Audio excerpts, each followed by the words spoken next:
బరాబర్ అన్నందుకే తొక్కుకుంటా నెత్తి మీద కాలు పెట్టి తొక్కి ఇక్కడికి వచ్చిన అధ్యక్ష. అల్లా తప్పగా రాలే, అడుక్కొని రాలే, కాళ్ళు పట్టుకొని రాలే. నేను సొంతంగా జడ్పీటీసీ గెలిచిన, నేను సొంతంగా ఎమ్మెల్సీ గెలిచిన అధ్యక్ష. ఆ తర్వాతనే రాజకీయ పార్టీలకు వచ్చిన. నేను స్వశక్తి పాలమూరు బిడ్డను. తట్ట పని, పార పని, మట్టి పని చేసి ప్రజల నుంచి ఎన్నిక వచ్చినని నాకు నీకు పోలికే ఉంది, పొంతనే ఉంది.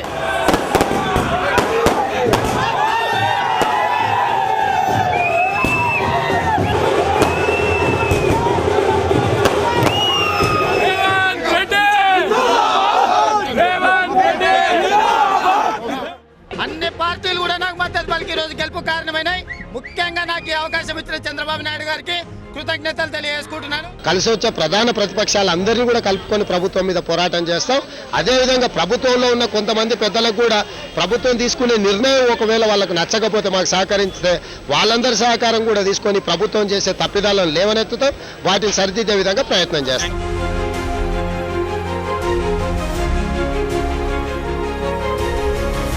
ఆఖరి నిమిషంలో ప్రభుత్వం ఈ రకమైన మార్పు తీసుకొచ్చిందంటే ఈ ప్రభుత్వానికి వెన్నులో చలి పుట్టింది. ఖచ్చితంగా ఈ ప్రభుత్వం స్పీకర్ అభ్యర్థి ఓటమి చెందుతాడని చెప్పి ఈ రోజు ఈ ప్రభుత్వం వెనక్కి పోయినట్టుగా అనిపిస్తుంది. ఆయన కొడుకు బయలుదేరుడు యువరాజా అని చెప్పి ఈ రోజు దోసుకోవడానికి. తండ్రి పరిపాలనలో అవినీతికి పాల్పడి 1,00,000 కోట్లు సంపాదించిస్తే అదే 1,00,000 కోట్లను తిరిగి ఈ రోజు రాజకీయంలో పెట్టుబడి పెడుతున్నారు. ఎందుకంటే 10,00,000 కోట్లు సంపాదించుకోవడానికి ఈ రోజు ఆ పెట్టుబడిలో పెట్టి రాజకీయాల్లోకి వచ్చి ఈ రోజు తిరిగి దోసుకోవడానికి ప్రయత్నం చేస్తున్నారు వైఎస్ జగన్మోహన్ రెడ్డి. ఈ రోజు యనుమల రేవంత్ రెడ్డి అనే నేను శాసనసభ సభ్యునిగా ఎన్నికైనందున శాసనం ద్వారా నిర్మితమైన భారత రాజ్యాంగం పట్ల నిజమైన విశ్వాసం, విధేయత చూపుతానని, భారతదేశ సార్వభౌమాధికారాన్ని, సమగ్రతను కాపాడుతానని, నేను స్వీకరించబోయే కర్తవ్యాన్ని శ్రద్ధాశక్తులతో నిర్వహిస్తానని దైవ సాక్షిగా ప్రమాణం చేస్తున్నాను.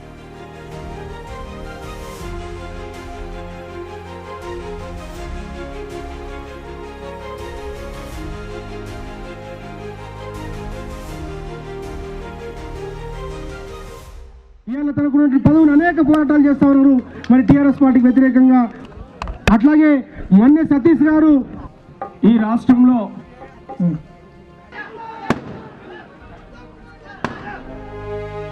రేవంత్ రెడ్డి గారి నాయకత్వం, ఉత్తమ్ కుమార్ రెడ్డి గారి నాయకత్వం మాట్లాడాల్సిందిగా కోరుతా ఉన్నాం. రేవంత్ రెడ్డి అన్న సైన్యానికి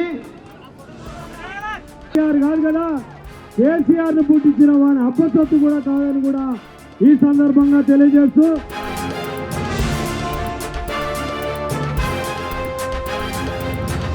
ఇప్పటి వరకు కేసీఆర్ అనుకూల పునరేకీకరణ జరిగింది.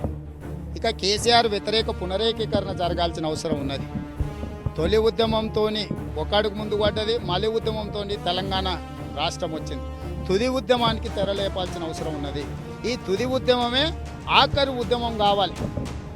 గులాబీ చీడను తెలంగాణ నుంచి వదిలిస్తే ప్రజలకు మేలు జరుగుతుంది. కాబట్టి ఆఖరి పోరాటంలో కలిసి వచ్చే వాళ్ళందరినీ కలుపుకుంటాం, కలిసి రావాల్సిందిగా విజ్ఞప్తి చేస్తున్నాం.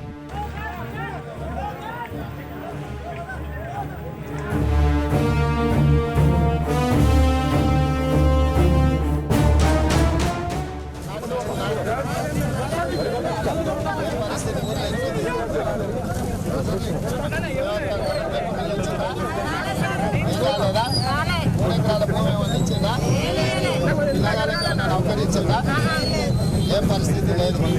సిలిండర్ ధర ఎంత అయింది?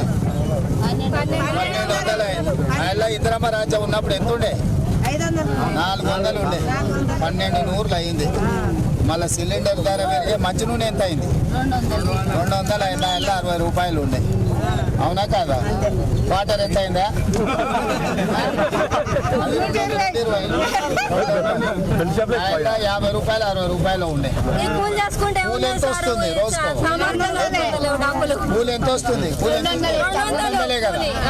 మరి రోజంతా కూలి అయితే మంచి నూనె ప్యాకెట్ వస్తుంది. 200 వాడు ఇయ్యనే ఇయ్య అంటే అదేనా బెల్ట్ షాప్ ఆడికే పోతుండు కాదు. అంతకుముందు పాడై మండలంలో ఉండే వైన్ షాపు, ఇప్పుడు ఊర్లో సందుకు బెల్ట్ షాప్ వచ్చింది. ఇంతకాడికి వచ్చిందా? సంసారం కష్టమే ఉంది. ప్రమాణ స్వీకార మహోత్సవ సందర్భంలో అదిగో రేవంత్ రెడ్డి గారితో పాటు రేవంత్ రెడ్డి గారికి ఆశీస్సులు అందిస్తూ అభినందనలు అందిస్తూ వస్తున్నారు. Welcome to all the dignitaries.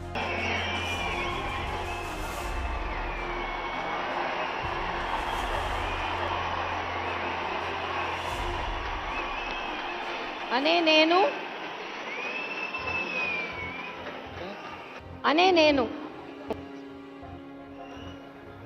Yanamala Revanth Reddy అనే నేను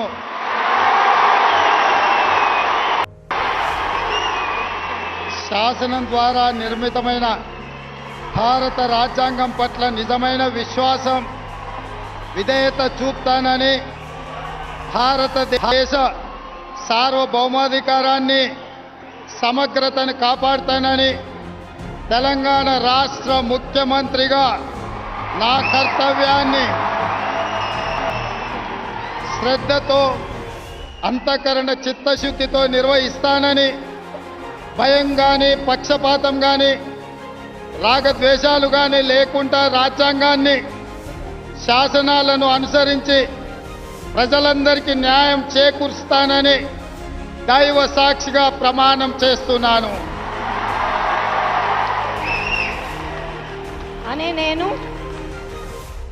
రేవంత్ రెడ్డి అనే నేను తెలంగాణ రాష్ట్ర ముఖ్యమంత్రిగా నా పరిశీలనకు వచ్చిన లేదా నాకు తెలియవచ్చిన ఏ విషయాన్ని నా కర్తవ్యాలను సక్రమంగా నిర్వహించేందుకు అవసరమైన మేరకే తప్ప ప్రత్యక్షంగా కానీ పరోక్షంగా కానీ ఏ వ్యక్తికి లేదా వ్యక్తులకు తెలియపరచనని లేదా వెల్లడించనని దైవ సాక్షిగా ప్రమాణం చేస్తున్నాను.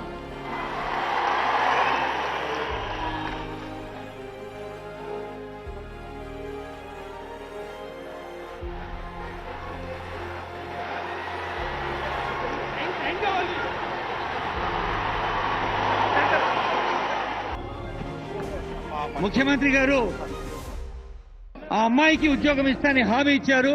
ఇప్పుడు ఆ హామీ మేరకు ఆ ఫైల్ మీద సంతకం చేసి అమ్మాయికి నియామక పత్రాన్ని కూడా అందజేస్తున్న దృశ్యాన్ని చూస్తూ ఉన్నాం.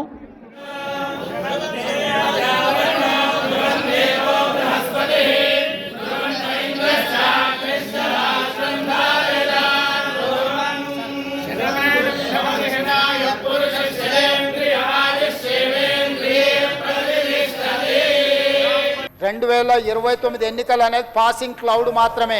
ప్రజలు స్పష్టంగా నిర్ణయం తీసుకున్నారు. ఈ ప్రభుత్వమే, ఈ నాయకత్వమే, ఈ మంత్రివర్గమే 2034 వరకు కొనసాగుతుంది. ఈ విజన్ డాక్యుమెంట్ను అమలు చేస్తారు. యువకుర్తి కానీ, భీమా కానీ, నెట్టంపాడు కానీ ఏ ప్రాజెక్ట్ అయినా 10 ఏళ్లలో పూర్తి చేసిండ్రు అధ్యక్ష. ఇంతకంటే దుర్మార్గం ఉంటుందా? టెండర్లు పిలవాలి, కాంట్రాక్టులు ఇవ్వాలి, కమిషన్లు కొట్టాలి, బామార్దులు పంచుకోవాలి. ఇదేనా అధ్యక్ష? ఇదా వీళ్ళు చేసింది? ఈ నిర్వాహకానికి మళ్ళీ గొప్పగా వచ్చి మాట్లాడతారు, అడ్డమాట మాట్లాడతారు. మీరు ఎంత అడ్డం మాట్లాడితే అన్ని పడతాయి. మర్యాదగా ఉంటే సాఫీగా సాగుద్ది. మర్యాదగా ఉండేది నేర్చుకుని బరాబర్ అయితే బరాబర్ అన్నందుకే అధ్యక్ష బరాబర్ అన్నందుకే తొక్కుకుంటే నెత్తి మీద కాలు పెట్టి తొక్కి ఇక్కడికి వచ్చిన అధ్యక్ష. అల్లా తప్పగా రాలే, అడుక్కొని రాలే, కాళ్ళు పట్టుకొని రాలే, నెత్తి మీద కాలు పెట్టి తొక్కి ఇక్కడికి వచ్చిన అధ్యక్ష. బరాబర్ మళ్ళా చూసుకుందాం. 29లో తొక్కకపోతే చూడండి, 29 మొత్తం కలిసి రాండి, మొత్తం కట్టగట్టుకొని రాండి. 29లో కూడా తొక్కకపోతే చూడు. ఇదేనా సవాల్? రాసి పెట్టుకోండి.